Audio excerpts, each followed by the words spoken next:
شروع اللہ کے بابرکت نام سے جو بڑا مہربان نہایت رحم کرنے والا ہے۔ معزز بھائیوں اور بہنوں، آج ہی سورۃ الرحمن کی بس یہ ایک آیت پڑھ لینا، آج ہی معجزہ خود اپنی آنکھوں سے دیکھ لینا۔ انشاءاللہ پیسہ، دولت، شہرت، گھر میں لڑائی، جادو ٹونے، ہر طرح کے مسئلے کا حل ہو جائے گا انشاءاللہ۔ بے شک یقین نہیں آتا تو آزما کر دیکھ لو۔ محترم ناظرین، آج آپ کی خدمت میں سورۃ الرحمن کی ایک آیت کا عمل لے کر حاضر ہوا ہوں۔ اس ایک آیت کا وظیفہ آپ کی زندگی کی تمام مشکلات کو اور تمام پریشانیوں کو دور کر دے گا اور آپ کی ہر حاجت کو انشاءاللہ پورا کر دے گا۔ یہ وظیفہ رزق میں برکت کے لیے بہت ہی مجرب وظیفہ ہے۔ جس بھی مقصد کے لیے آپ اس وظیفے کو کریں گے اور ان کلمات کو پڑھیں گے، آپ کا مقصد اللہ کے فضل و کرم سے پورا ہو جائے گا۔ محترم ناظرین، آج ہی سورۃ الرحمن کی یہ آیت پڑھ لینا اور آج ہی معجزہ اپنی آنکھوں سے دیکھ لینا۔ اچانک سے آپ کی تمام مشکلات، آپ کی تمام حاجتوں کو پورا کر دیا جائے گا۔ یہ آیت کون سی ہے اور اس کا وظیفہ کیسے کرنا ہے، تمام تر تفصیلات جاننے کے لیے آپ سے گزارش ہے کہ آپ نے اس ویڈیو کو بالکل بھی اسکپ نہیں کرنا اور ویڈیو کو آخر تک ضرور دیکھنا ہے۔ اور ویڈیو میں آگے بڑھنے سے پہلے آپ سے درخواست ہے کہ اللہ پاک کے دو انتہائی طاقتور صفاتی نام یا رحمان یا رحیم کمنٹ باکس میں ضرور لکھ دیجئے، کیونکہ جب اللہ کو ان دو طاقتور صفاتی ناموں سے پکارا جاتا ہے تو اللہ کی رحمت جوش میں آ جاتی ہے اور پھر اللہ سے جو کچھ مانگا جائے اللہ آپ کو عطا فرما دیتا ہے۔ ناظرین گرامی، احادیث مبارکہ کا مطالعہ کرنے سے پتہ چلتا ہے کہ بظاہر چھوٹی چھوٹی نیکیوں پر بڑے بڑے ثوابوں کی بشارتیں ہیں۔ اسی طرح کئی ایسے اعمال بھی ارشاد فرمائے گئے ہیں کہ جن کا ثواب تو ہے ہی، ساتھ میں رزق میں وسعت، برکت اور کشادگی بھی ملتی ہے۔ اسی طرح قرآن پاک کی ایک پیاری سی سورت ہے، اگر اس سورت کی ایک آیت بتائے گئے طریقے کے مطابق پڑھ لیں تو اللہ کے فضل و کرم سے آپ کو دولت اور رزق کی فراوانی ملے گی، یعنی کہ اللہ پاک آپ کے لیے ایسے اسباب پیدا کر دے گا کہ آپ کی پیسے کے متعلق ہر پریشانی دور ہو جائے گی اور انشاءاللہ آپ کی ہر خواہش پوری ہو جائے گی۔ اس آیت کے کمالات دیکھ کر آپ لوگ خود حیران رہ جائیں گے، غیب سے دولت والے ہاتھ آپ کے پاس آ جائیں گے۔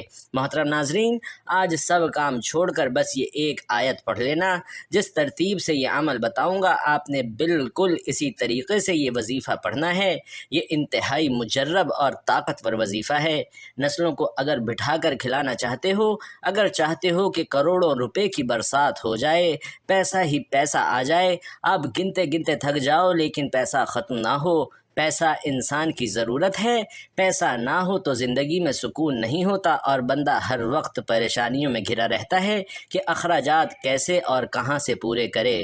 یہ ایک وظیفہ آپ لازمی کیجئے گا، بے حد چھوٹا سا اور آسان سا وظیفہ ہے۔ جب آپ کو اپنی پریشانی، جو بھی آپ کے مسئلے مسائل ہیں، ان کی نیت کیجئے گا۔ ناظرین کرام، اللہ پاک جب کرم کرتا ہے تو انسان کی عقل دنگ رہ جاتی ہے اور معجزہ کرنے والی ذات صرف اللہ کی ہے۔ بس ہمیں ہر نعمت پر اللہ کا شکر ادا کرنا چاہیے۔ وظیفہ اللہ پاک کے بابرکت ناموں اور قرآن پاک کی ایک پیاری سی سورت کی آیت کا ہے۔ اس وظیفے کو کرنے سے آپ کی ہر پریشانی حل ہو جائے گی اور انشاءاللہ ہر مشکل ختم ہو جائے گی۔ محترم ناظرین، جب تک آزمائیں گے نہیں فائدہ نہیں ہوگا۔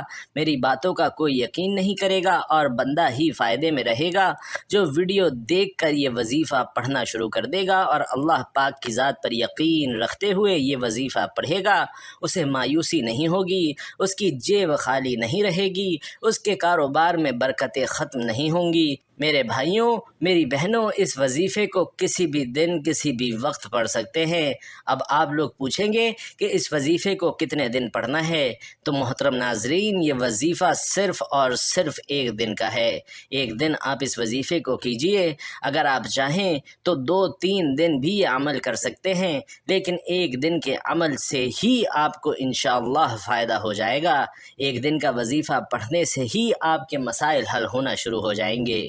وقت کی نزاکت کو مد نظر رکھتے ہوئے آئیے ناظرین آج کے اس بابرکت عمل کی طرف چلتے ہیں۔ اب آپ آج کے عمل کو اچھی طرح سمجھ لیجئے۔ آپ نے کرنا کیا ہے کہ باوضو مصلی پر بیٹھ کر سب سے پہلے نبی کریم صلی اللہ علیہ وسلم کی ذات مبارکہ پر درود پاک پڑھنا ہے۔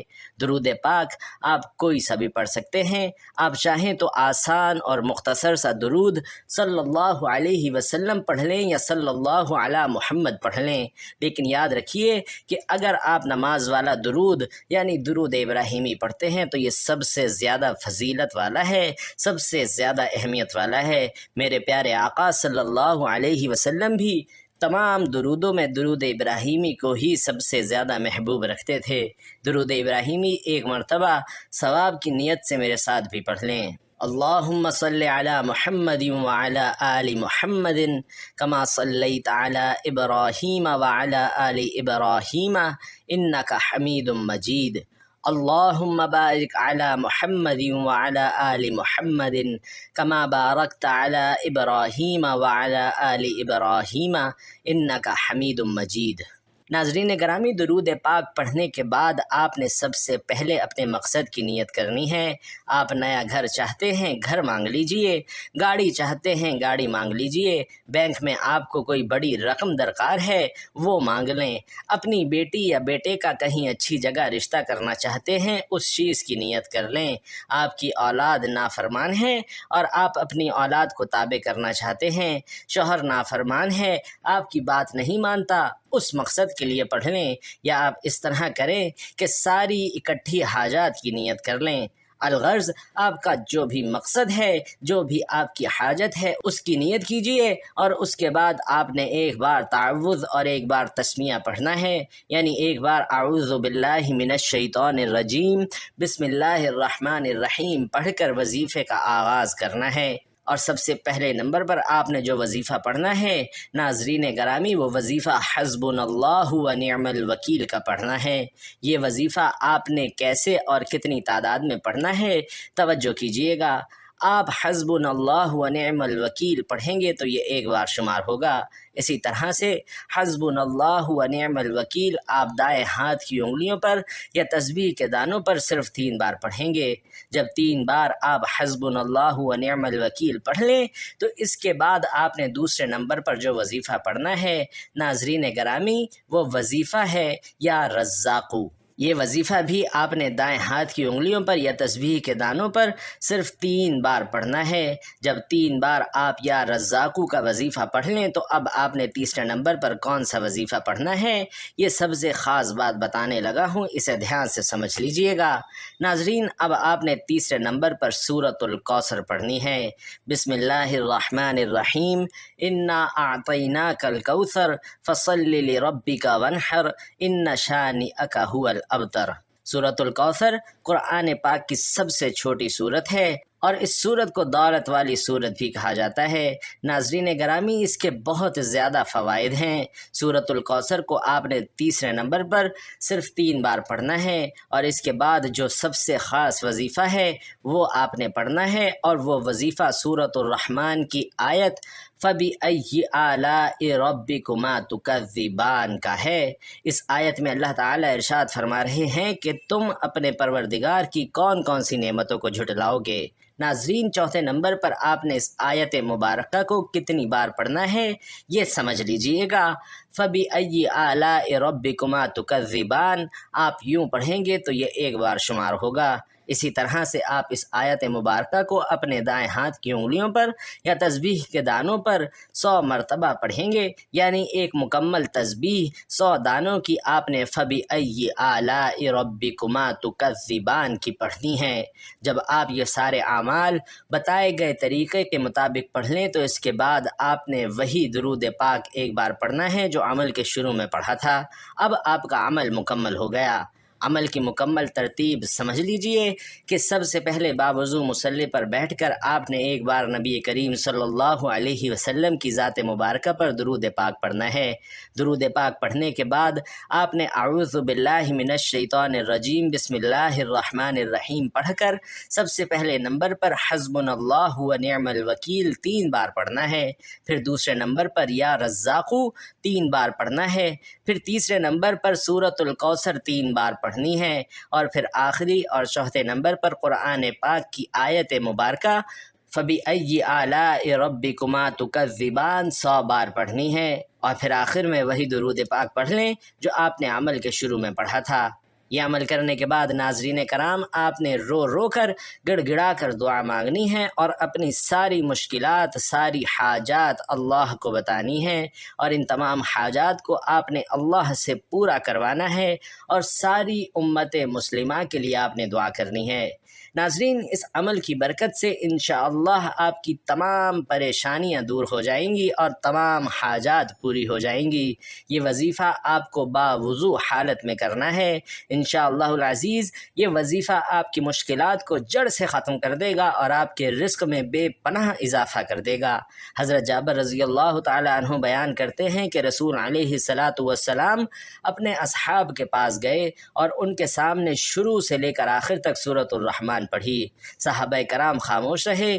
آپ صلی اللہ علیہ وسلم نے فرمایا کہ میں نے جنات سے ملاقات کی اور تب یہ سورت جنات پر پڑھی تھی، انہوں نے تم سے اچھا جواب دیا تھا۔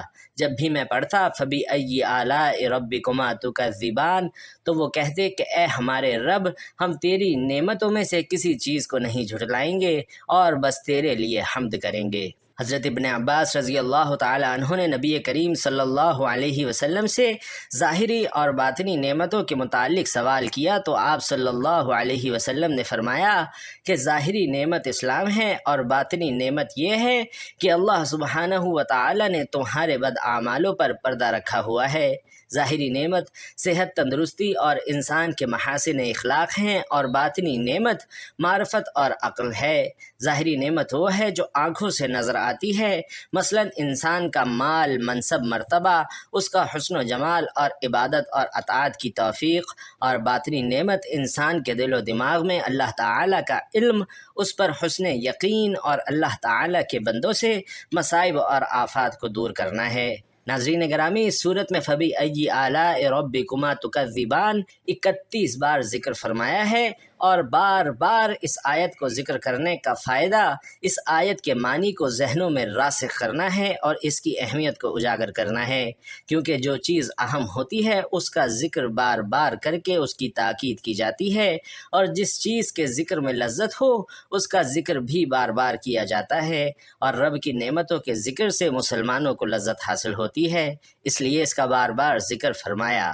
باقی رہا یہ سوال کہ یہ آیت 31 بار ہی کیوں ذکر فرمائی گئی، اس سے کم یا زیادہ بار کیوں نہیں ذکر فرمائی؟